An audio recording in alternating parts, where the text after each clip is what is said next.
If you take history on this planet as starting at midnight, and you assume the life of the planet is 15 billion years, which is the estimated life of a G-type star, then it is now 8 o'clock in the morning, and it's time for us to wake up, because we've pretty much been operating on autopilot up until now. And there are signs of planetary awakening. Domesticated primate psychology remains pretty much the same as it was in the Paleolithic, but one sees increasing evidences of mutations. There was only one Buddha 2,500 years ago. Now you meet 5 or 10 Buddhas in every city you go to. Knowledge, wherever it's discovered, is traveling over the whole world faster and faster.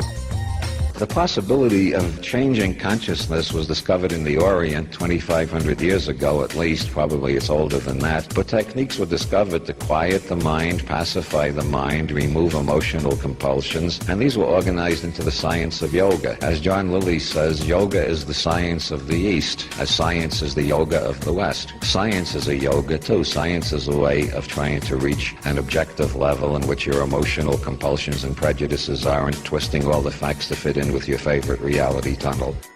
The scientific worldview grew up in the West between 1500 and 1750, largely due to mystics who are known as Hermeticists. This Hermetic scientific revolution saw theology as its enemy, and there was no conflict between Hermeticism and science. They were both based on experiment, find out what happens if you do this, and they were both opposed to the authority of the church. Shortly after 1600, this began to split, and the Hermetic tradition faded into the background, and we developed for the first time in history a science that had absolutely no connection with anything except pure reason. The Hermetic tradition was that there is no such thing as pure reason. You've got to first work on your own perceiving apparatus to correct your prejudices, and the scientist is not separate from what the scientist observes, and the general yogic attitude that you are the master who makes the grass green. Western science lost that insight, and from Newton onwards, we had the idea that it doesn't matter who you are. If you follow scientific procedure, you'll find the truth. This began to break down after 1900 due to Sigmund Freud, who pointed out that even scientists are human beings and may have neuroses, and that scientific theories may be elaborate rationalizations for neuroses, and the influence of Karl Marx, who pointed out that no matter what you're theorizing about, it's a mirror of your economic status and what your economic goals are. And then anthropologists started coming back with reports about alternative reality tunnels, showing that no matter what reality tunnel you live in, the world will organize itself in your perceptions to be compatible with that reality tunnel. So science began to have data to look at science itself critically.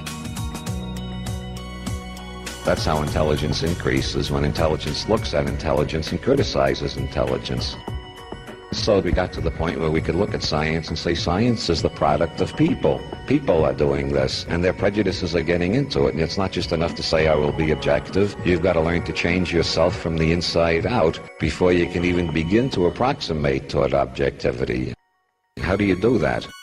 Well, it took a while to begin to find answers to that. The big change overcame when Albert Hofmann went for a bicycle ride one day after experimenting with ergot derivatives. Albert Hofmann, after accidentally ingesting LSD, went through a profound experience in 1942, which he did not put into words until 1982. It took him 40 years. He was educated as a classical chemist with a classical scientific background and assumed that there was such a thing as an objective observer and so on. So it took him 40 years to figure out what LSD meant. And in 1982, he wrote an essay on the 40th anniversary of the discovery of LSD, in which he says, the main thing I've learned from LSD is that there is no objective reality separate from us. All there are the realities that our nervous systems construct out of the signals they receive. This became obvious to others due to the things that were happening in quantum physics from 1900 on. In the doubling of knowledge between 1900 and 1950, physicists discovered that the atomic world is just not describable in terms of Aristotelian logic. For one thing, you can't describe anything on the quantum level accurately unless you include the observer in your picture. So quantum physics turned out to be saying exactly the same thing that the psychedelic revolution was saying,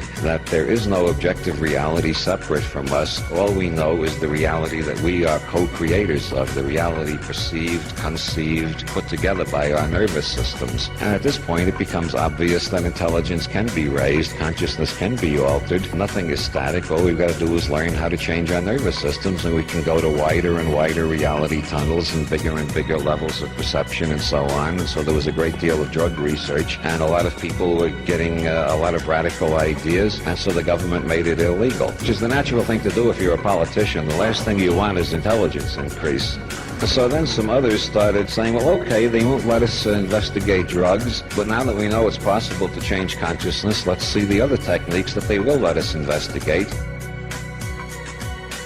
Nobody has made pranayama illegal yet because it would be impossible to enforce. Well, you just have to read a book on yoga and learn how to breathe through alternative nostrils, and you find you go into an entirely different consciousness state.